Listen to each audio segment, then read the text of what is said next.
E aí, pessoal, tudo bem? Começando mais um Pode Falar Moraes. E aí, professor, tudo bem? Tudo bom, Marcos? Estamos aqui mais uma vez. Queria agradecer vocês aí pela audiência, né? Pela presença. E hoje estamos com um convidado ilustre.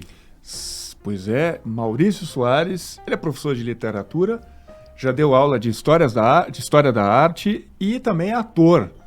Teve um espetáculo bacana baseado na obra do Drummond. Enfim, uma grande, extensa carreira aí. Moraes, faça as honras da casa. Conheço o Maurício já há alguns anos, né? Pouco tempo, né, mano? E vivemos junto, assim, loucuras na educação aí.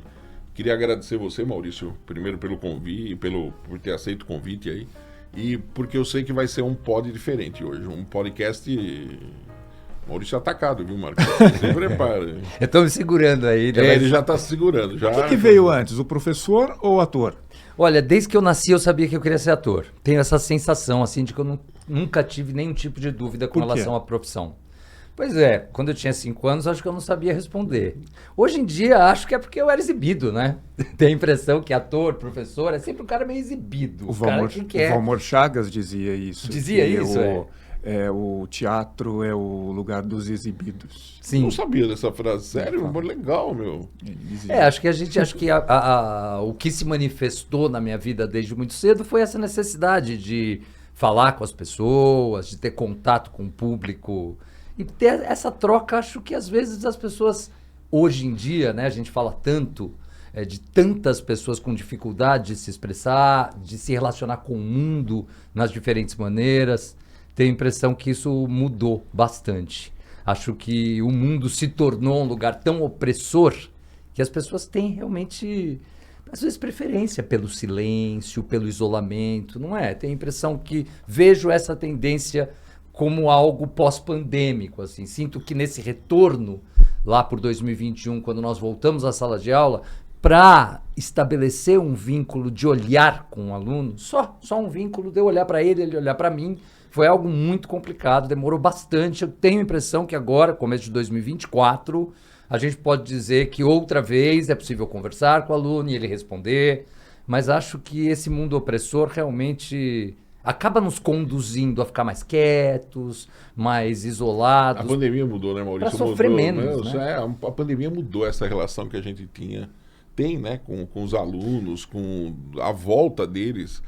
É geral, sabia, Maurício? Tenho falado nas escolas aí, né? Vou dar palestra e tal. É meio que unânime, né? Os alunos voltaram diferente. Uhum. E voltaram... as crianças pequenas... Estava conversando com o pessoal da pré-escola. E o que eles estavam falando? Que as crianças hoje, se você der um brinquedinho na mão de cada um, uma parte, esses que estão com 5, 6 anos hoje, eles vão brincar sozinhos. Uhum. Eles se isolam entre eles. Isso é uma característica da pandemia. Isso já vinha antes da pandemia também? Não era assim, não. Essa revolução digital que a gente passou no final dos anos 90, também no final dos anos 90, começo dos anos 2000, isso também já não gerou um afastamento. Hoje tem muita gente que não quer conversar ali pelo WhatsApp só, não quer ligação. Eu comecei a dar aula em 1989. Pessoalmente, então... O pessoal não atende telefone. Você já percebeu isso, então. Maurício? Você liga pro cara, o cara não atende. Aí depois de 1 minuto vem a mensagem. Oi. Eu falei, você não atendeu. Sim, custa falar oi, alô? Acho que essa coisa de ligar é coisa de velho, definitivamente. Eu cheguei à conclusão. Liguei, mas telefona. Você mesmo me mandou uma mensagem, me liga. Eu falei, tô na yoga. E você pôs uma menininha assim, escrito tenso embaixo. Aí eu fiquei pensando, esse tenso significa o quê? Eu não deveria estar na yoga.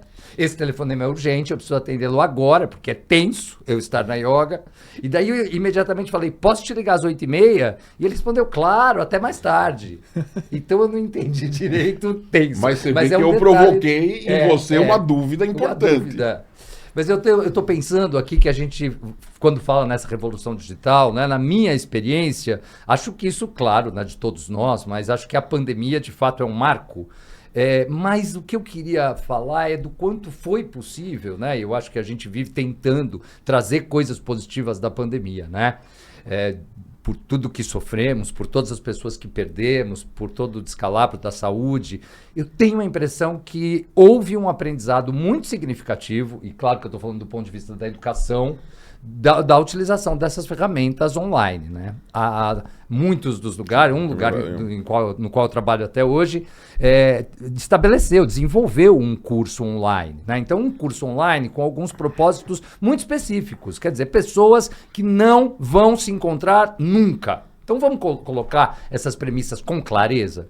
Nós temos alguns momentos síncronos, outros momentos gravados, nós temos os simulados, grupos de WhatsApp como recursos, né, de acesso também, tanto do professor para esses alunos, quanto deles para nós, quanto entre eles.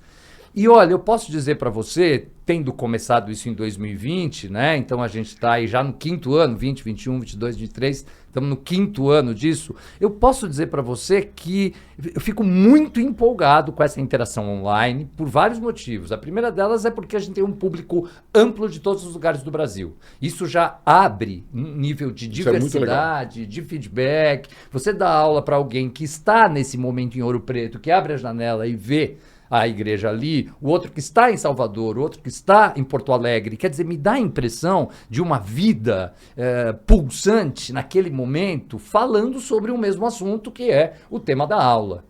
Então, eu acho que isso, minha filha tem usado uma expressão que eu ando roubando, que é suco de Brasil. Quer dizer, tem gente de todos os lugares conversando com você naquela hora e trazendo perspectivas diferentes sobre aquilo. Ah, mas um dos grandes desafios, né, em turmas muito grandes, com mais de 200 alunos, é não tornar esses encontros palestras. Partindo também desse pressuposto. Educação não pode. Eu tenho 58 aulas no ano com essas pessoas, não podem ser 58 palestras. E acho que isso depende do movimento do professor, do interesse, do engajamento em tornar essa coisa um pouco espetaculosa da sala de aula, sobretudo no fim do ensino médio, na preparação para o vestibular, em algo que pedagogicamente tem algum efeito.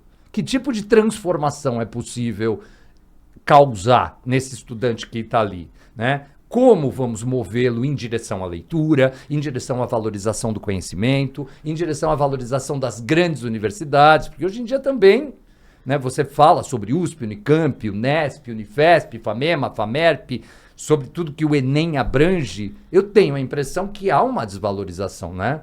É cada vez mais assumida que a boa faculdade. Eu tenho, inclusive, confrontado alunos nessa circunstância, quando o aluno fala alguma coisa que ele não sabe, e ele ri na sequência. Ah, não, eu não li. Tenho dito, olha, não vamos mais rir porque não é engraçado ser ignorante. É triste. Houve triste, um período nesse medíocre. país em que era engraçado e todo mundo ria. Ai, que legal, você não leu nada. Não li um livro. Ah, parabéns. Então, eu acho que temos que estabelecer algumas bases. Sobre o que nós estamos falando aqui, afinal? Só o conhecimento salva. Só o conhecimento. Não adianta você ganhar na Mega Sena e você faturar não sei quanto. Precisamos minimamente estar em diálogo com a gente mesmo, entendendo o nosso papel nesse mundo, em diálogo com o outro e com o país que está à minha volta. Quer dizer, se isso não está funcionando de uma maneira fluida, azeitada, realmente a aula talvez fique algo como antigo, ultrapassado, né? Eu fico me perguntando, Você, Moraes. Maurício, eu trouxe você aqui hoje porque, assim, primeiro você é um dos caras mais intensos que eu conheço. É um dos professores... Por que será? Quase nada. animadinho. Animadinho. Ele é Gosta de animadinho. viver. Ele gosta de viver.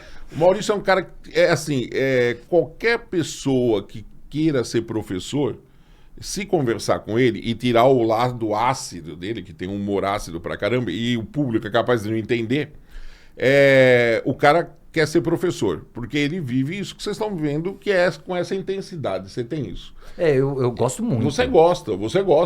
E assim, você não é um ator em sala de aula. Isso é uma coisa que, pra mim, fica muito claro. Porque, às vezes, eu conheci muita gente que parecia Dr. Jack e Mr. Hyde, sabe? Se transformava completamente. O cara era assim, no dia a dia uma coisa, o cara entra na sala de aula e ele vira outra pessoa. Às vezes pro mal, às vezes pro bem, mas você olhava e falava, o que é isso? O cara tem o quê? É esquizofrênico? Liga uma chavinha, né? Liga uma chave lá, tudo bem, a chave até é legal, às vezes pedagogicamente dá resultado e tal. E a gente que trabalhou muitos anos no pré-vestibular e no ensino médio, principalmente, você sabe que tem o lado do ator, né? Gente que precisa disso. Então, assim, o Maurício é uma das pessoas mais intensas. Mas você colocou uma coisa, Maurício, que eu tenho certeza disso, e é o que a gente tem falado aqui, e é o que faz com que eu tenha esse podcast, que a gente trabalha educação aqui. Educação, conhecimento, tá? E informação. Né? Séria, não fake news. O que você falou assim, só o conhecimento salva. É o que eu tenho batido. Só a educação pode mudar a sociedade. Você quer uma sociedade melhor? Não quero falar de ideologia, não quero falar porra nenhuma disso aí. Eu quero falar o seguinte, você quer uma sociedade melhor? Você tem que ter educação. Você tem que ter conhecimento básico das coisas, pelo menos para operar as coisas. Porque a informação em si, hoje você pode ir atrás dela. Mas também não é ir atrás por ir e amanhã esquecer aquela informação. Senão também você vira uma garrafa com um rótulo bonito e tal, mas sem conteúdo. Então você tem que ter o mínimo para poder entender o processo. Claro que hoje, para nós, né, o mundo tecnológico, né, Google, inteligência artificial... Pô, eu falo que essas coisas acabaram com discussão de botequim. Você ia num bar, falava uma coisa, tomava uma cerveja, o outro falava outra, você fala, não, isso não é verdade. Você fala assim, ó, consulta o Google agora aí que acabou. Acabou, em 1 segundo acabou a discussão. É o lado bom e tem o lado ruim também, né? De estimular, não estimula o processo. Mas, e você, Maurício, é uma pessoa que tem essa intensidade e tem essa noção. Só o conhecimento salva. Se a gente quer uma sociedade diferente, um mundo diferente, um mundo melhor, você tem que investir em conhecimento, você tem que ir atrás. Só que a gente falou do digital, as pessoas têm aqui na palma da mão toda a possibilidade de conhecimento. Só que elas ficam restritas ali só que é difícil procurar. Então ela prefere lá o grupinho do WhatsApp dela, que ela recebe os absurdos, e se informar por ali. E aí, como é que resolve isso? Só o conhecimento eu acho que resolve, mas... Acho que tem uma função do professor aí que ficou cada vez mais clara com essa invasão digital, revolução digital, transformação, sei lá como chamar, que é o papel de curadoria, né? Quer dizer, é o meu papel como professor, sobretudo se eu estou num esquema de ensino médio, quer dizer, se eu estou trabalhando com um cara desde o primeiro ano, quando ele tem 14, 15 anos, contribuindo para a formação dele ao longo daqueles anos, pensando em algo coerente que tem começo, meio e fim, que vai ser a construção do nosso processo, eu acho que esse papel de curador, ele precisa ser assumido pelo professor, né? Eu estou aqui para te ajudar na intermediação entre o mundo. Quer dizer, o que tem tanta coisa, porque essa coisa de que tem tudo no celular, mas tudo o quê? O que nos interessa no que está no celular? Nós vamos procurar por onde? Nós estamos atrás de que tipo de material? É vídeo, é podcast, é acesso a uma biblioteca, é entrar num acervo de um museu. Tenho a impressão que o celular é absolutamente subutilizado. Tenho a impressão que realmente quando o Moraes fala nesse não estímulo do processo para chegar a um resultado, mas a busca no Google, acho que esse é o papel da escola também, né? Houve durante um tempo um discurso absurdo do tipo, alunos atualmente só se concentram por 12 minutos. Dê um jeito, professor. Oi? Mas o que aconteceu que os alunos só se concentram por 12 minutos? Nós não vamos mexer nisso? Quando ele vai aprender? Porque para operar um cérebro serão necessários mais do que 12 minutos. Há muitas tarefas, e eu estou dando um exemplo extremo, que exigem mais do que 12 minutos de dedicação, de concentração, de entrega. É na escola que se aprende. Então, em nome de um aluno feliz, sorridente, o cliente satisfeito, sobretudo nesse universo particular da educação, deixa-se de lado o conteúdo, deixa-se de lado o estímulo à imaginação, o processo de desenvolvimento do raciocínio, que esse aluno vai aprender quando? Acho que nunca. Porque ele já está imbecilizado pelas redes sociais, pelos videozinhos do YouTube sem nenhuma curadoria, pelos programas da TV. Quer dizer, ele vai sendo imbecilizado. Tenho tido esse discurso também, Moraes. Olha, o mundo inteiro está trabalhando para te emburrecer. É um desafio. Você tá nadando, tá todo mundo querendo te engolir. O Instagram é um exemplo de coisa que te engole, né? De uma rede que você é capaz de passar 20 minutos, meia hora, talvez o dia inteiro, vendo a vida dos outros, olhando o sucesso dos outros, o vinho que o outro tá bebendo, o lugar incrível que o outro descobriu a vida plenamente, enquanto você tá ali no desafio do dia a dia, de transformação do seu próprio cotidiano, de inserção na sociedade em que você vive. Quer dizer, isso é... Quando você me mostrou o celular assim, me vem à cabeça que realmente, como diz o Drauzio Varela, é algo do demônio, né? Não tem como, isso daí realmente não faz bem Claro que nós temos todos os pontos positivos, mas a gente também já... Drauzio foi meu médico, sabia, Maurício? Puxa, que Eu sorte, tive, hein? eu, tive, eu tive um câncer com 35 anos. E aí depois fiz tratamento e tal, fiz radioterapia, e aí depois teve um acompanhamento de 5 anos. Então eu tinha encontro com o Drauzio cada 3 meses no consultório. O Drauzio tinha sido professor de cursinho, né? E uma coisa que me chamou a atenção aqui, porque ele dava, quando você ia, era particular a consulta, e você ia pagar, você pagava metade da consulta. Porque era professor. Porque era professor. E eu tive assim, foi um tempo, a filha dele foi minha aluna no pré-vestibular, hoje é uma médica, e foi foi conhecer o Drauzio, foi uma experiência bem legal, meu. Eu gosto da piada que o nome dele é Áuzio, né? E virou Drauzio porque era do DR de doutor Áuzio. Ah, essa é a piada, né? Mas ele era uma pessoa é uma pessoa super inteligente, antenada e humana. Eu acho que tem muito disso, né? A nossa profissão de professor, seja ela onde for, Maurício, no fundamental, no infantil, tem um lado muito humano. Eu e o Maurício, a gente bateu perna por esse país afora. Aí a gente a gente trabalhava numa empresa que vendia material para as prefeituras.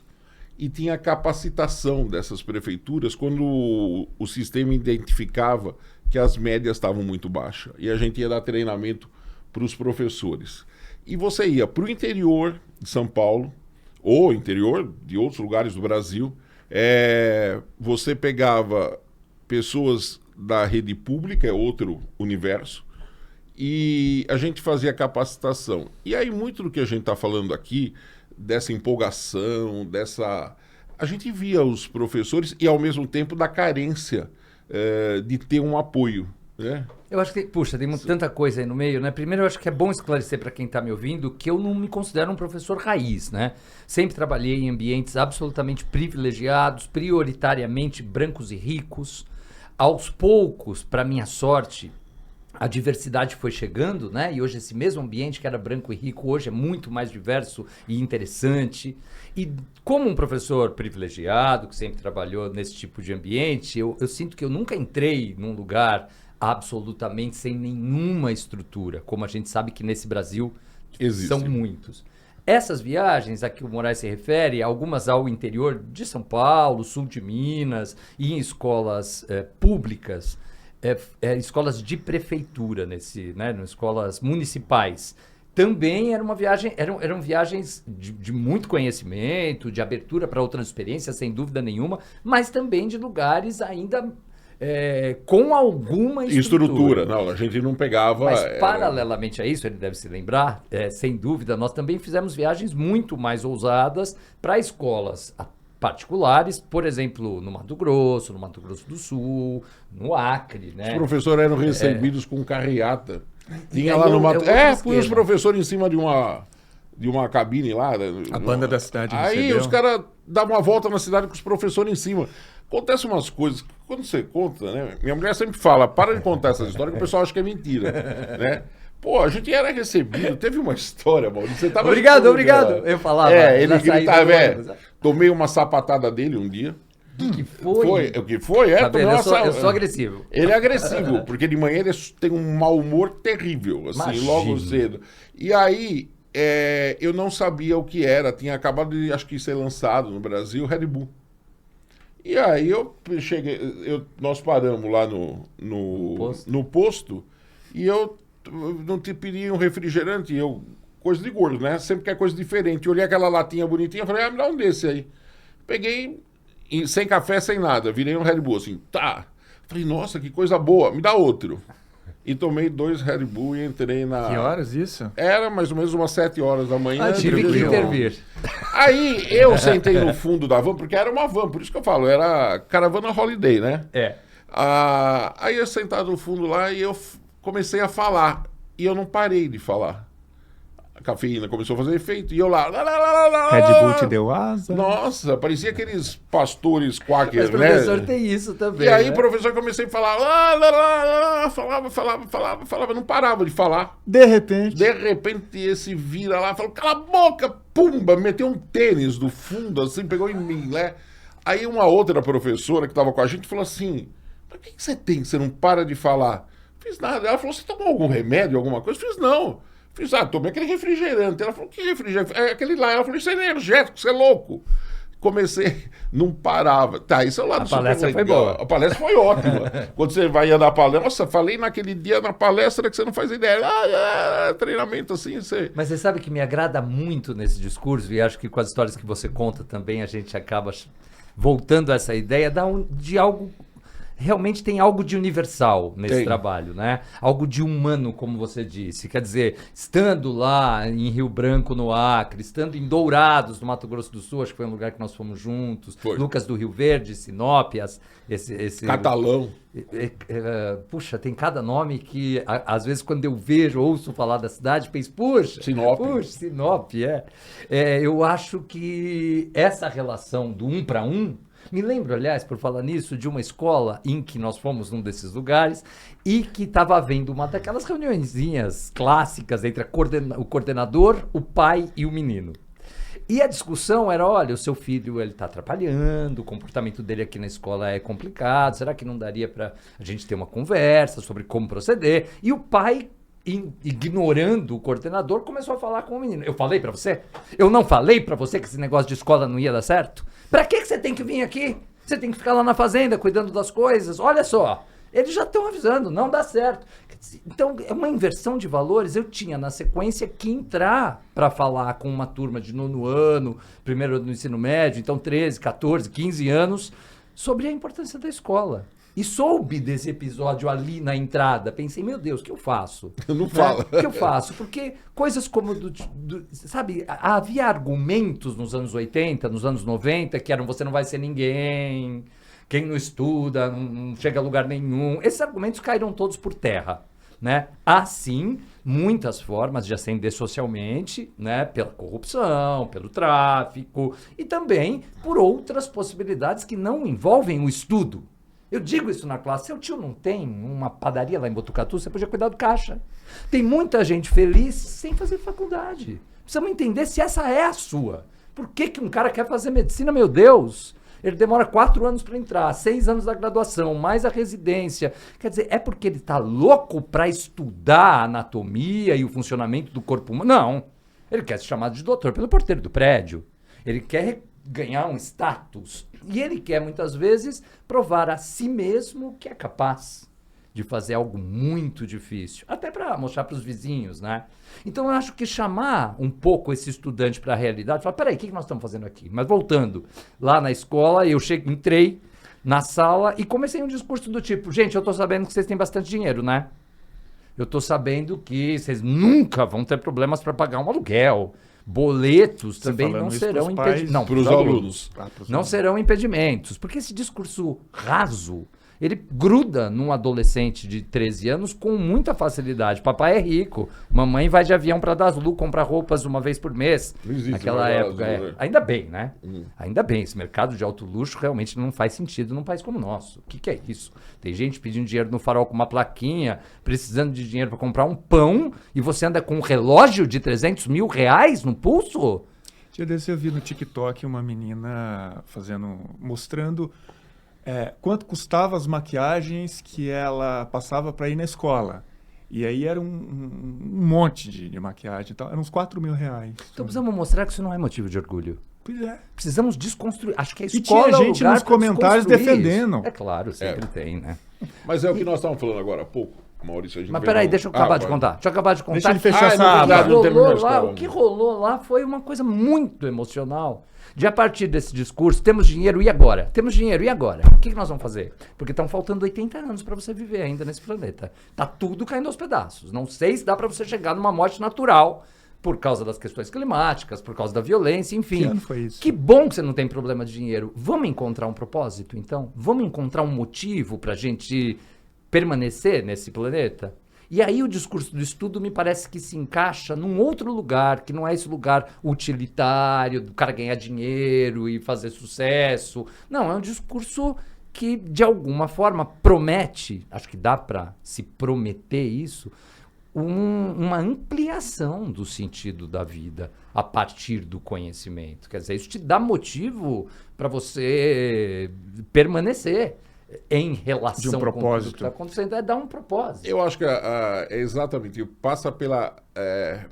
você, né, nesse teu lado, no bom sentido visceral, você falou aqui várias coisas assim importantes. Que é uma coisa, Maurício, que eu tenho batido muito, e eu acho que a gente vai ficando velho, vai melhorando. Você vai melhorando, você vai pensando. Nem Você todo fala mundo, assim, mas é claro, ainda você bem. fala. A gente estava falando, que eu estava falando agora há pouco aqui, a gente teve uma outra gravação antes. A diferença aumentou demais entre esse mundo tecnológico e essa parte que não tem absolutamente nada. Uhum. O Mangabeira Uber, que Unger, eu discordo dele numa série de coisas que ele coloca, mas eu também acho que ele está numa transformação aí. Ele está falando umas coisas muito interessantes. Então ele dizia assim, o maior problema do Brasil era a desigualdade social. É a desigualdade social. Só que ela era sozinha o principal problema do país. Se você melhorasse essa desigualdade, você melhoraria uma porrada de coisa. E não é papo, deixar bem claro aqui, né? O cara é comunista. Não é nada disso. Nós estamos falando de você ter um padrão de países civilizados, como Suécia, como, né, países... Que não tem nada de comunista. Exatamente, que não tem nada de comunista e são países com desigualdades bem menores. Comunismo é o bicho-papão do adulto. O cara não sabe nem o que é comunismo, fica falando que é comunismo. Se você fala assim, assina aí o que é comunismo. O comunismo não vingou em nenhum lugar do mundo. É verdade isso. Os sistemas foram terríveis, mas... e aí você cria um bicho-papão, isso me lembra a igreja, onde tudo ocupado é o diabo. Então, é a mesma coisa, você tem que pôr uma coisa para assustar. Muito bem. O que é uma visão simples de mundo, né? Mundo, Maniqueísta, bem e mal. Bem mal, acho que acabou. a escola também ataca, complexifica isso, né? Sim, é verdade. Eu acho que sim, essa coisa do bem e do mal, a gente precisa tomar cuidado. Então, mas o que o Mangabeira tem colocado? Que hoje há um outro problema tão importante quanto que é a mediocrização da sociedade.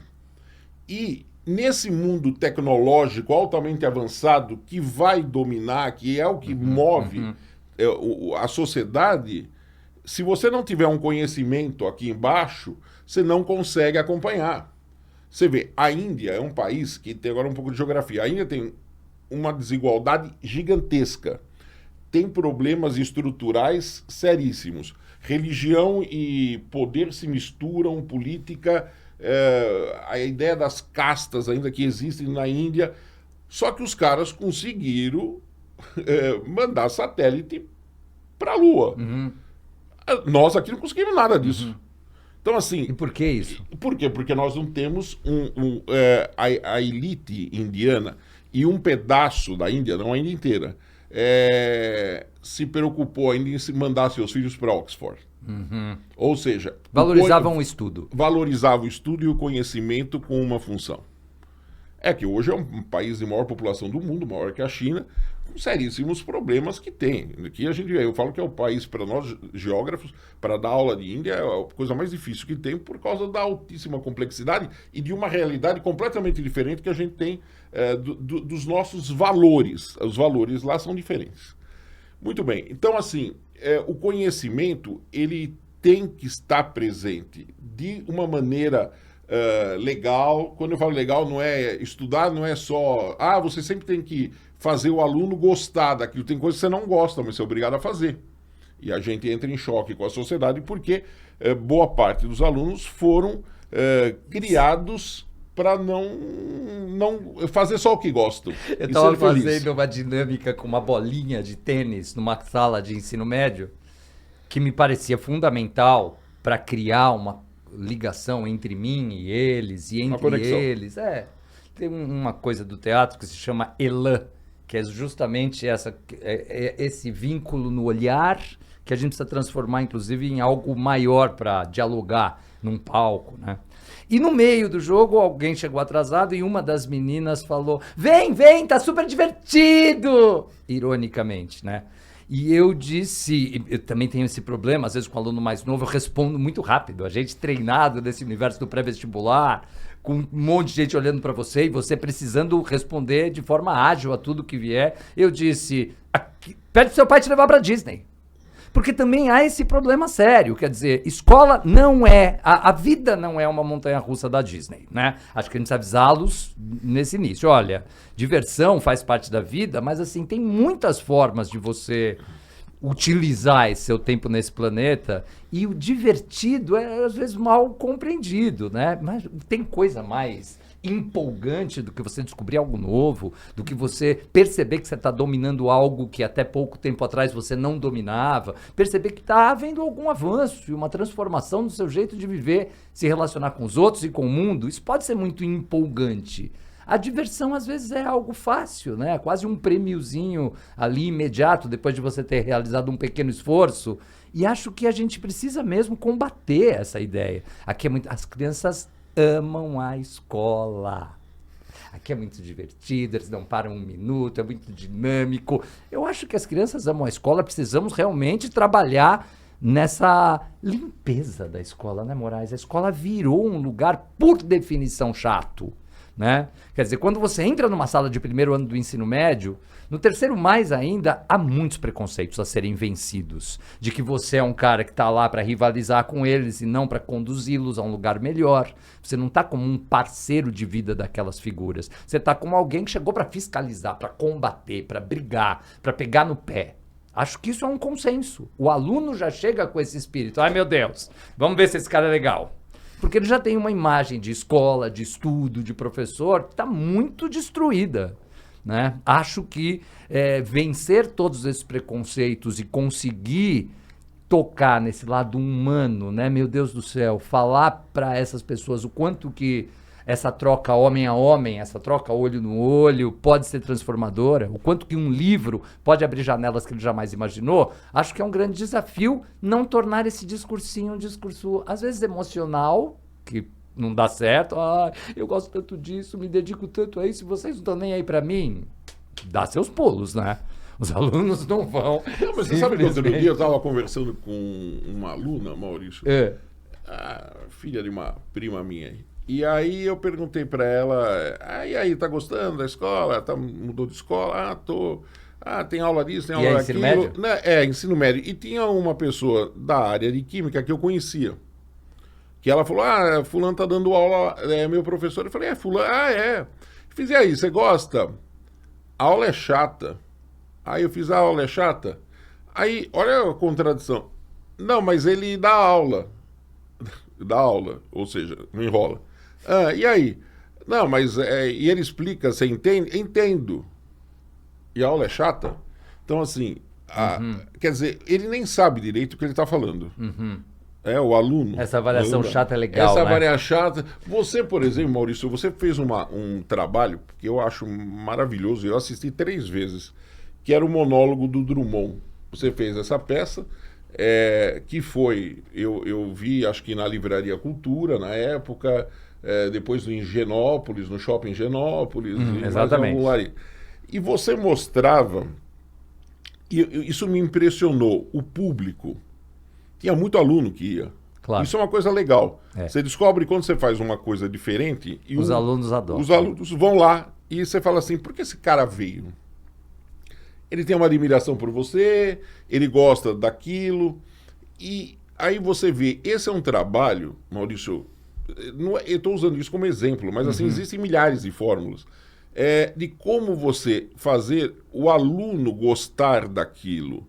Não obrigar ele, porque o cara pode falar, não gosto de literatura, por exemplo, mas assim, você fazia, aqueles que iam, se despertavam e descobriam um novo Maurício, um novo professor. Eu acho que tem essa coisa, e você falou da peça que eu fiz com o Fagundes lá, eu era muito jovem, tinha 23 anos, e me lembro muito disso. Faz tempo, eu vou fazer 55 essa semana. Mas com bastante prazer, né? Você é mais novo do que eu, meu filho. Adora falar a idade, né? Porque, meu Deus do céu, eu passei esses anos fazendo coisas legais, eu acho. Não, a gente tem uma história. A pior coisa que existe é uma pessoa sem história. Mas então, eu acho que o Fagundes dizia isso, que as pessoas iam ao teatro procurar o homem da televisão, o cara da novela, e voltavam para casa com Shakespeare. Acho que há um pouco... Vai lá ver o professor passar mico no teatro e você tem que passar, no mínimo, você tem que passar por dentro da livraria para chegar ao teatrinho que fica lá dentro. Na saída, provavelmente, você vai olhar para os livros do Drummond que já estão estrategicamente colocados para te chamar a atenção. A gente fazia também um sorteio de livro no final, porque a ideia era um convite à leitura, né? Eu tenho muito preconceito com o teatro que é feito para tentar substituir a leitura. Grupos e mais grupos em São Paulo ganharam a vida fazendo isso durante um tempo, em cima da imbecilização do adolescente, né? Ao invés de ler, nós vamos fazer uma peça super engraçada que você vai ver, você vai entender tudo, você vai arrasar na prova. Quando que você vai aprender? Quando? O que você vai aprender de verdade? Que não seja um truque, que não seja um trampolim para você ganhar mais ou para você chegar não sei onde. Quando que a gente vai se dedicar a aprender? Acho que só dá realmente para fazer isso se você... Primeiro você tá afim, né? Porque eu acho que tem uma coisa da nossa carreira tão desvalorizada, né? Quando os governantes dizem que somos movidos pelo amor, quer dizer, é sempre assim, não precisa pagar bem professor, porque o cara é um obstinado. O cara vai lá, ele se alimenta daquilo. Então, eu, inclusive, sempre fui muito repreendido pelos meus amigos, porque eu brincava na sala dos professores, coisa que eu ainda faço, voltando da sala de aula com aquela empolgação e dizendo, meu Deus, eles ainda pagam pra gente trabalhar aqui, o que é claro uma ironia, mas, na verdade, eu sinto que eu estou alimentado por tantos caminhos. Mas o que eu estou querendo tocar no seguinte ponto. Você precisa... mesmo que seja necessário fingir um pouquinho, você precisa se mostrar um cara completamente apaixonado por aquilo que você está ensinando. Não, se não vem, senão se você não acredita Se naquilo eu que você acho está... acho que esse é um primeiro passo. O que fazer para cativar um aluno? Primeiro, você está afim mesmo? Você gosta disso que você está falando? Você vê sentido nisso? E eu que tenho a sorte, né, de trabalhar com literatura em cursos pré-vestibular, sinto que sou também privilegiado porque nós falamos de uma lista de livros que muda todos os anos, de outras faculdades que também colocam outros livros, quer dizer, não teríamos como ser, nesse contexto, repetidores de aula, né? Impossível simplesmente usar a mesma aula do ano passado, mesmo porque os livros mudam e você muda, né? Então eu tenho a impressão que o professor precisa carregar essa certeza de que não há truque que supere, não há truque que substitua a sua verdadeira relação com aquilo que você ensina. Estou me lembrando que isso veio na minha vida. Eu trabalhei no São Luís durante muito tempo, colégio jesuíta, onde meus filhos foram criados. E lá eu me lembro de, numa formação, ler um texto de um francês que falava exatamente da relação com o conhecimento. E eu estou falando da década de 90, e lá ainda havia já esse chamado. Olha, professor, o que é essa matéria que você ensina para você? No caso da literatura, eu também tenho essa sorte, a gente vai desenvolvendo mecanismos, né? Mas me parece que o que é cobrado num vestibular de USP, Unicamp, Unesp, Enem, é tão importante. Me parece assim que esse é um outro preconceito que alunos têm. Alunos e a sociedade como um todo, né? Acha que o cara que prepara para o vestibular está ensinando uma musiquinha para ele decorar alguma coisa. Isso tem horror. Está ensinando algo muito rapidinho. Daí. Gente, vai só mais um pouquinho, é bem rapidinho, só mais um pouquinho. É a ideia do showman que tinha no passado, né? É. O professor fazia umas coisas. Aqui em São Paulo, por uma coincidência, semana passada eu estava conversando com uma pessoa e falei isso. A pessoa era de Belo Horizonte, né? E ela estava falando da ideia dos professores showman que teve nos anos 80, 90. Em São Paulo isso nunca vingou muito. Tanto que esses professores de outros estados, que eram considerados deuses, apareciam aqui, às vezes os cursos pré-vestibulares traziam para poder... Deram errado. Ninguém deu certo. Porque o cara olhava e falava, puta, o que esse cara vem fazer aí? Fazer graça. Fazer graça, fazer graça. Era outra pegada. Então, eu queria aproveitar, Maurício, tudo isso que você está falando aqui. Eu tenho, assim, uma coisa que tem, Marcos, me chamado a atenção. Maurício sabe disso, eu sou uma pessoa que gosta muito de teatro. Vou muito em teatro. E não vejo gente nova no teatro, Maurício. Você olha, o teatro, a plateia é cabeça branca hoje. E começou a me chamar a atenção, porque sempre no final da peça os atores convidam a falar, a divulgar a peça. Mas um discurso tá me chamando a atenção. Por favor, falem para as pessoas virem ao teatro. O teatro não pode morrer. Isso é uma coisa que eu tenho visto, Maurício, com uma certa intensidade. Algumas perguntas. Você como ator e professor. Primeiro, por que esse jovem não vai? A gente pode discutir aqui, eu sei que várias coisas, econômica, é caro, eu não sei o quê, mas assim, eu tô achando que tem uma parte cultural disso. Segundo, como é que a escola pode reverter isso? Terceiro, vou ainda jogar mais coisas. Você é professor de História da Arte. Eu sei, acompanhei, né, quando você começou a dar os cursos, que vocês fazem aquela parte da visita aos museus e tal, sempre com baita sucesso. Então existem pessoas interessadas nisso ainda. Porque muitas vezes você pode achar que o jovem não quer mais cultura do teatro e que isso vai refletir em outros lugares. O que está acontecendo, Maurício, nesse meio? Como é que você vê isso? Tem tanta coisa para dizer. A primeira é que eu acho que isso vem de casa, precisa vir de casa, né? Acho que um pai consciente leva o seu filho ao teatro e a espetáculos de dança. Eu tinha essa máxima com os meus filhos até determinada idade. Olha, uma vez por semestre a gente tem que assistir um espetáculo de dança. Isso é meu papel de pai te apresentar isso. Depois, se você nunca mais quiser ver, problema seu.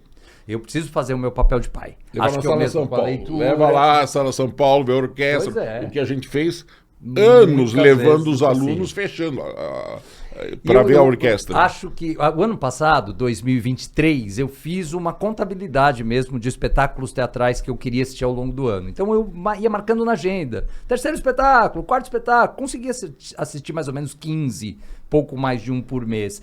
E você sabe que, puxa vida, vou falar algo perigoso, polêmico, mas nada me empolgou muito.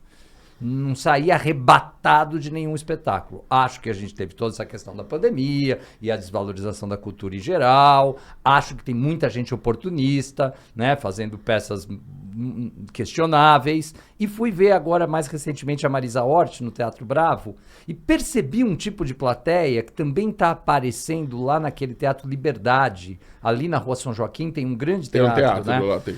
Eu fui também assistir um musical lá e notei uma plateia diversa, uma plateia muito cheio, né? Acho que isso é muito rede social, esse tipo de trabalho, e que precisa ser orientada sobre como se comportar. A Marisa Hort criou um momentozinho inicial da peça dela em que ela diz: oi, gente, eu sei, vocês acham que eu sou a Magda, eu sei, vocês me veem como alguém sempre que tá fazendo alguma coisa engraçada. Olha, essa peça não é uma comédia, eu tô avisando vocês agora, não é uma comédia. Nós vamos falar sobre alcoolismo. Então, assim, quando a gente vê uma pessoa caindo na nossa frente, por mais que tenha vontade de rir, não dá pra você rir se aquilo tá... Eu gostaria de emocionar vocês. Então tem quase uma aulinha de uns 4 minutos em que ela fala: vamos desligar o celular? Sabe você também que come a prestação, você vai abrindo o pacotinho, abre um pouquinho pra não atrapalhar o cara do lado, aí abre mais um pouquinho, depois abre mais um Prolonga. pouquinho. Pipoca, porque eles estão vendendo pipoca. Esses dois teatros estão vendendo pipoca na entrada. O que me dá a impressão, assim, de um desvio mesmo de finalidade. As pessoas esqueceram como se comportam socialmente. Você imagina que é possível na aula, né? Fazendo todos esses paralelos, um aluno, de repente, abre um pacote de salgadinho. Quando você está começando um trabalho, né? Sei lá, um mês agora que as aulas recomeçaram, tem um processo que gente, vamos lembrar o que é a escola? Ó, não é fazer xixi na classe. Certo? Aqui tem, nesses ambientes de pré-vestibular, muitos alunos mimadinhos de escola particular que chegam aqui achando que mandam. Então vamos explicar que não é assim. E você, a partir de uma postura que é educadora mesmo, como a Marisa Hort fez, como eu acho que a gente tem que fazer, a gente precisa reverter esse quadro. Mas outra vez eu acho assim que... Só não cortando, você falou uma coisa agora que acho que vale frisar. Quando a gente dá aula só no pré-vestibular, como eu fiz a minha vida inteira, foram 35 anos, fora o ensino médio e tal, mas dava aula lá. Constantemente. Tinha uma época, no começo da minha carreira, onde você ia dar informação para o cara passar na faculdade, né, para ele vencer o vestibular e entrar na universidade. Ele já era ótimo, só faltava um pouquinho. Exatamente. Então você dava a informação, você trabalhava aquilo. Chegou uma hora... Na minha carreira, que eu comecei a perceber que você não estava dando só isso, você estava educando o cara, você estava levando... Pô, nós fechamos com a filha do Antônio Fagundes, foi nosso aluno, e a gente fechou com ele o teatro lá no Cultura... Era o Cyrano de Bergerac? Não, era uma peça chamada 7 Minutos, enquanto o pessoal prestava atenção. E a gente nós lotamos 2 dias o Cultura Artística, foi antes do incêndio, óbvio, né? E a gente fez 2 dias, o teatro estava lotado. Esse tipo de iniciativa da escola pode mudar a relação com o teatro. A gente fez isso no pré-vestibular. Tinha um professor que trabalhava com a gente, que era coordenador, veio com a ideia de começar a fechar a Sala São Paulo para levar o pessoal várias vezes. E aí você via que os alunos levavam a família junto. E aí você começa a ver uma carência. Que eu acho que a escola, muitas vezes, Maurício, e a escola de elite, viu? Sim. Não é só a escola da periferia, que não tem acesso a nada, aquelas histórias que a gente já sabe. Mas assim. A escola de elite se acomodou, né? Ela se acomodou. Não, tem que pegar ônibus. Você tem que ir lá. Tem que pedir autorização dos pais, recolher o dinheiro, combinar com o cara da produção da peça. Outro dia aconteceu uma coisa muito maluca. Eu estava numa livraria, Maurício, e tinha um casal lá, bem mais de 30 anos e tal. Ela olhou para mim e fez assim: professor Moraes, eu fiz só. Aí ela olhou, eu tinha uma doblô. Hoje a gente tá fazendo propaganda aqui de várias coisas. Depois nós vamos. Eu tinha uma. Recolher. Eu tinha uma doblô verde, parecia o carro da família Eu Adams. lembro. Você lembra essa aí? E eu fazia um trabalho por São Paulo. Hoje tá Rota Paulista. Rota Paulista. Tá muito comum isso. O pessoal leva, ninguém fazia isso. Realmente. Eu trouxe da universidade, eu fazia isso na universidade, e eu falei, eu vou levar isso para o ensino do pré-vestibular, que eu quero ver. Como que funcionava? A gente pegava, levava... Eu cheguei a levar 80 alunos de uma vez só. Na Loucura. doblô? De uma vez? Não, na doblô. Primeira tarefa, desafio a produção. Entra todo mundo dentro da... O Fusca do Didi, né? Aí eu levava eles, a gente fazia uma análise da evolução da cidade de São Paulo, partindo do pátio do colégio, da fundação, daqui onde a cidade começa, e mostrando chegar até os anos 50 num processo de evolução. Então a gente ia nas vilas operárias, olha, é um trabalho que eu particularmente tenho verdadeira paixão. E hoje fico muito feliz de ver muita gente fazendo isso. Esses roteiros, às vezes a pé só pelo centro, pelo Triângulo Velho aqui de São Paulo. Você acha que a escola de elite vai deixar esse cara eu pegar as isso. princesinhas? Levar lá no pátio do colégio? Não vai. Mas levava no Museu da Imigração, levava lá até cada aluno ia. Aí apareceu um cara lá pedindo esmola. E um cara meio bêbado, né? E aí eu falei pro cara, aí o cara falou pra mim, um aluno falou assim, esse cara foi preso, já matou o policial. Eu fiz, como você sabe? Ele falou, a tatuagem que ele tem no corpo. Uma tatuagem que, segundo ele, não sei se até hoje se isso era verdade, se era mentira, era um símbolo e tal. Mas a gente se enfiava e despertava. E essa moça, com esse marido dela, ela fez assim, você sabe que eu nunca esqueci aquele trabalho pela cidade de São Paulo, e isso me influenciou na minha profissão. Olha, então assim, essas atitudes, né? Teatro. E o poder de influência do professor que também me emociona sempre. É demais. É o que nós estamos batendo aqui. Eu tenho batido isso direto. Todo mundo teve um professor que influenciou. Você, professor, às vezes se menospreza. Não faça isso. Não faça isso e, ao mesmo tempo, professor, pelo amor de Deus, cuidado com o que você fala na classe. Porque isso vai ficar para sempre. A gente está vendo, algumas coisas ficam para sempre. É muito, né? Eu fico imaginando uma família que entrega o seu filho. Eu estou pensando no ensino médio, 14 anos, ele vai sentar ali e falar, vamos ver como é que esses caras vão me ensinar a lidar com o mundo.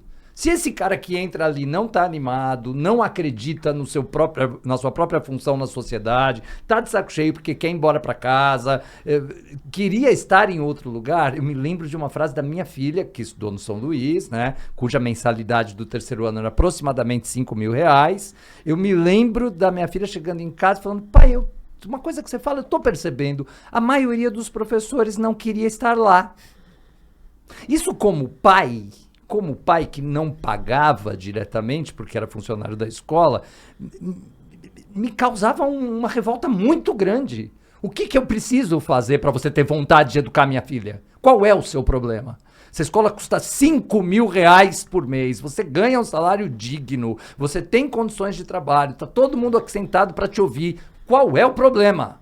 Então eu acho que o professor é muito desvalorizado, sem dúvida nenhuma. E acho que o professor compra para si, como você diz, um pouco isso. Eu sou desvalorizado. Professor, ele próprio ri da sua condição, ironiza o fato de ganhar pouco. Quer dizer, eu acho que a gente tem que mexer nessa situação, obviamente, e isso começa sempre a partir de... Eu acho que você sabe que tem uma diferença quando você pega ensino médio, ensino fundamental 2, o fundamental 1 e o infantil. As professoras do infantil, que a maior parte é feminino, o corpo Sim, docente sim. do infantil Maior e parte. do fundamental. A maior parte. 99%. Havia um homem dando aula no fundamental lá no São Luís. No fundamental 1. Então você pega é brutal, assim. Mas eu vejo essas pessoas, às vezes, com muito mais amor do Sim. que o cara do ensino médio. ganhando menos, né? E ganhando menos, porque há uma diferença e elas ganham menos do que o médio. Isso não poderia acontecer. Será E, que é às porque vezes, o humano tá mais vivo ali? eu acho que sim, eu acho que aquela coisa da criança que está lá e... Numa solicitação numa solicitação. E o cara do direta. médio, às vezes, ele não sabe direito nem o que ele está fazendo lá. O cara entra no feitiço das aulas, Maurício. O cara dá 50 aulas por semana, ele não pensa na Feitiço aula. das aulas, É o feitiço da aula, porque ele entra e não consegue fazer outra coisa a não Não ser dá na pra você aula. dar mais 50 aulas por semana, é desumano. É né? desumano. Realmente Então, não. assim, acho que é um processo. E eu falo isso. Olha, eu tô aqui, esse canal tá aberto exatamente para valorizar a educação, valorizar o professor, tocar o dedo na ferida. Claro que cada um com sua linha, você tem milhares de linhas, ninguém vai pensar igual, porque também aí você não tem. Se você não tiver uma sociedade plural, você simplesmente não consegue avançar. É gado, não dá. Claro, meu. claro. Você tem que ter o quê? Pessoas que pensem diferente para você Aham. poder construir processos. Então, assim, a gente está aberto. Agora, que tem professor que também liga o piloto. Gravei um spot essa semana aqui, falando assim, professor, nós estamos em março. As aulas começaram recentemente, fevereiro. Tem cara que já ligou o piloto automático. Isso é ruim pra ele. Quer dizer, Então, se você ele repete acaba assim- 50 vezes na semana um discurso que você decorou ou aprendeu, com as piadas localizadas, com tudo em ordem para que aquilo funcione para aquele público, você vai adoecer, né? Você vai adoecer se não há nenhuma vida nessa repetição. Uma vez constante. me perguntaram, como é que você consegue dar aula de geografia, Trabalhava no na pré-vestibular, se você está ainda no ensino médio, você entrou aqui no primeiro ano, aqui no segundo, depois no terceiro, você vai mudando. Mas eu dava, às vezes, 10 vezes a mesma aula. Pô, como é que você faz para não ligar o piloto automático? Assim, não fica sacal? Fica sacal se você ligar o piloto automático e se você não entender aquela relação. E se você achar que você já está pronto? Porque cada aula é uma aula. Porque o professor acha, às vezes, também nessa postura, meio arrogância, meio defesa. Não. Pode deixar.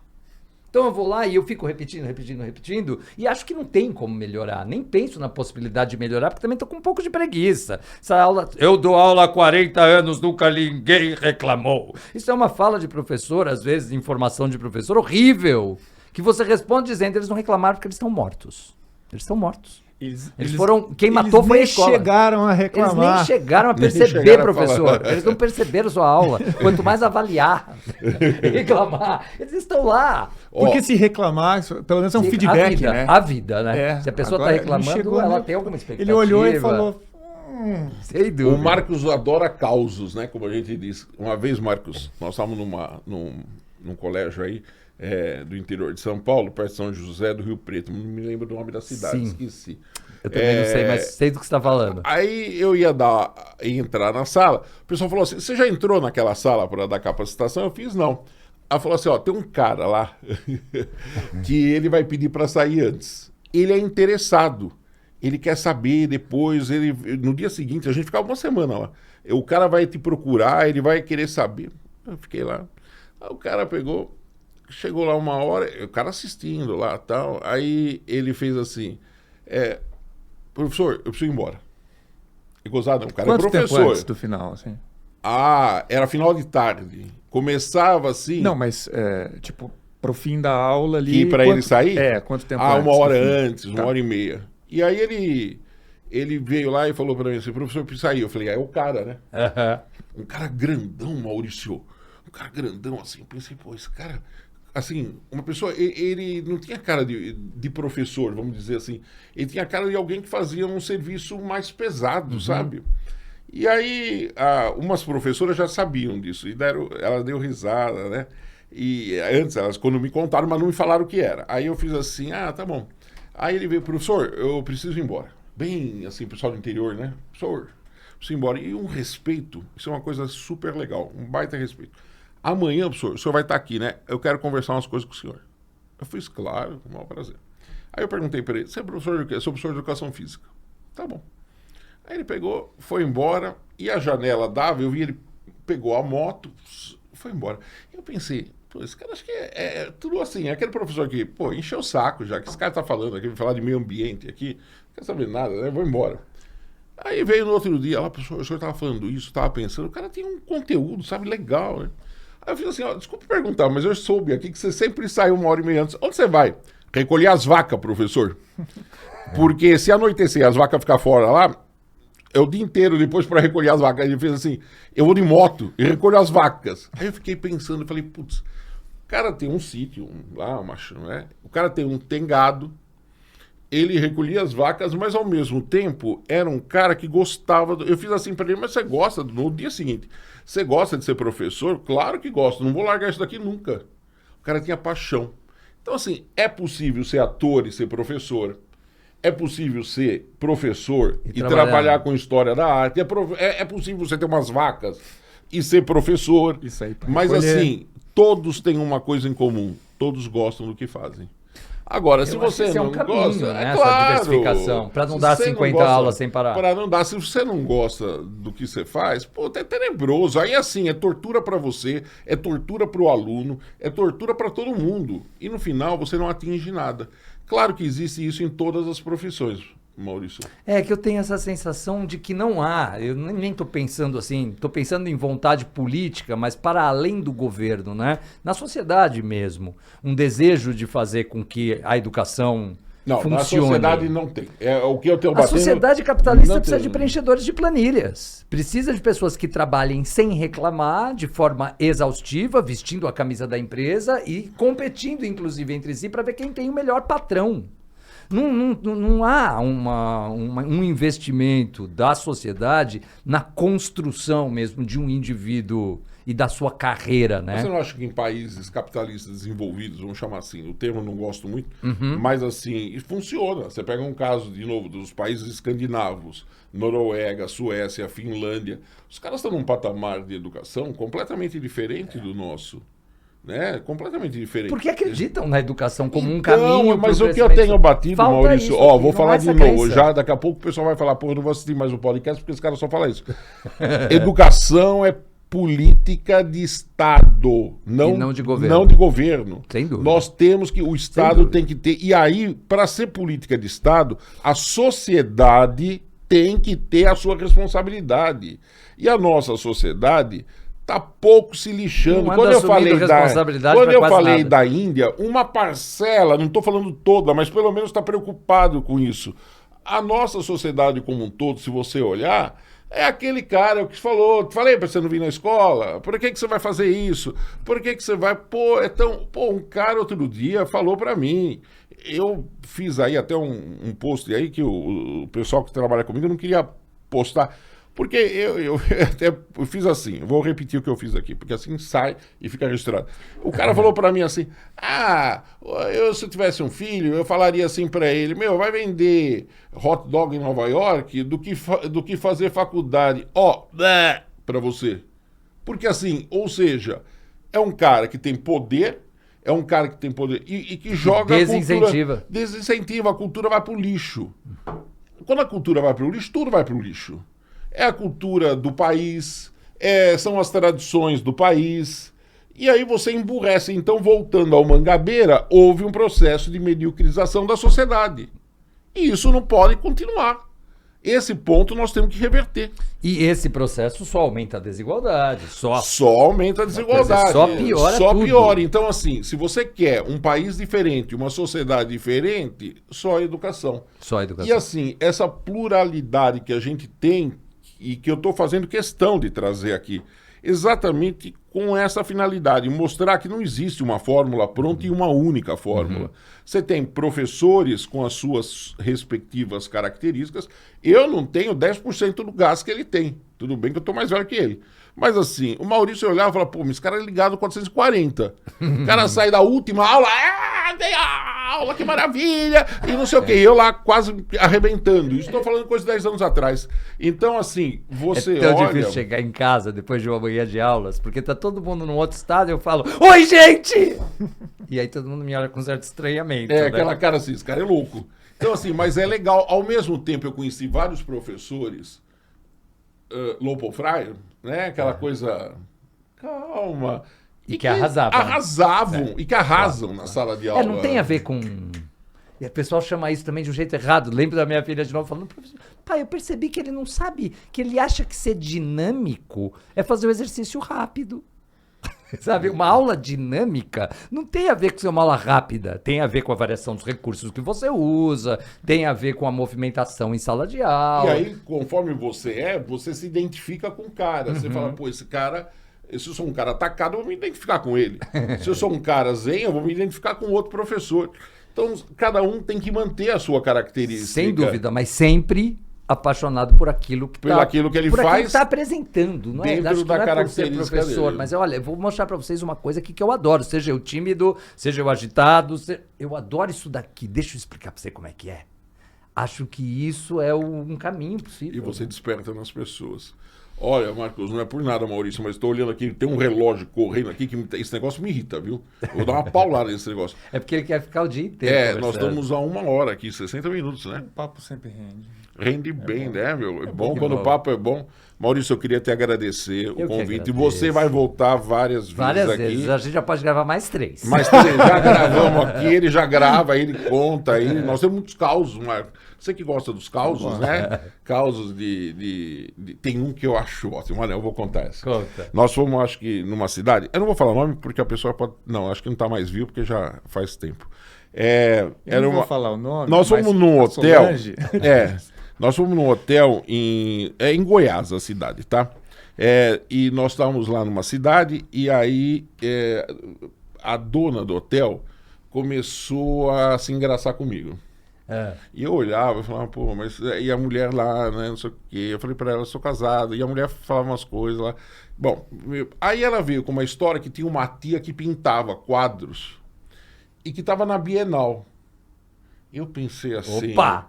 Pô, a mulher tem uns quadros que na Bienal... Aqui estava rolando a Bienal de São Paulo. Eu fiz assim...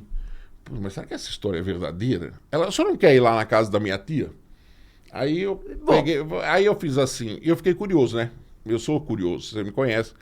E aí eu fiz assim, mas eu não vou sozinho, eu vou arrastar alguém comigo. Peguei um professor que já faleceu, que era o professor Hélio, e fomos na casa da mulher. Existia a tia dela, que era uma pintora nessa cidade, assim.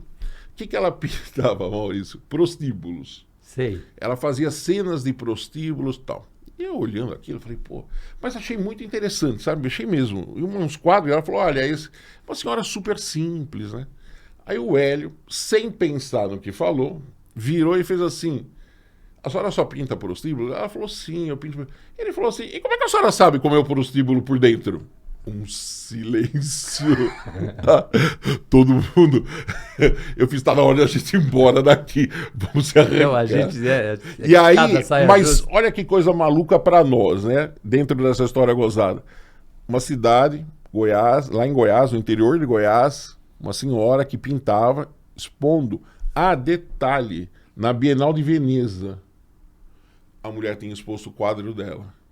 Aí eu falei, pô, e era uma coisa que eu me considero uma pessoa culta, conhecida e gosto de arte, nunca tinha escutado falar. Então, assim, esse Brasil tem uma cultura maravilhosa. Nós não podemos, e nós como professor, Maurício, e aí, fechando aqui, deixar essa cultura morrer. Porque essa é uma das características legais do Brasil.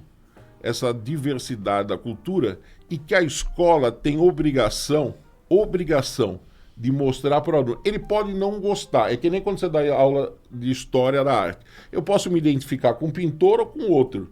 Tem gente que detesta o Volpi. Eu amo o Volpi, por exemplo. Tem gente que detesta o Aldemir Martins. Eu gosto do Aldemir Martins. Cada um tem um gosto de arte e o quadro precisa falar com você. E quando a gente viaja, e isso eu acho que, só colocando aqui uma coisa importante, o professor muitas vezes fica limitado só no seu universo. ele não abre as portas, ele não expande para outros mundos. O que ajuda muito no processo educacional. Fundamental. Gostou do caos? Gostei. A mulher não respondeu Não como é trouxe que ela um- pintava os prostíbulos, como ela sabia. Não trouxe um quadro dela? Ela falou que imaginava aqueles prostíbulos. Foi a resposta que ela deu. A gente deu risada, criou aquele mal-estar. Eu falei, vamos embora. Deu um bico no cara e a gente foi embora. É, legal. Bom, queria agradecer aqui, Marcos, de novo, Maurício, Obrigado, você. E, Marcos, você que abre aqui é que nem sessão espírita. Você Pois é, abre e abre, você fecha. Maurício, obrigado. Parabéns pela agradeço. trajetória aí. Até a próxima. Obrigado, Valeu, Marcos, Moraes. mais uma vez. Estamos aqui. E obrigado a você pela companhia. Até a próxima. Tchau, tchau.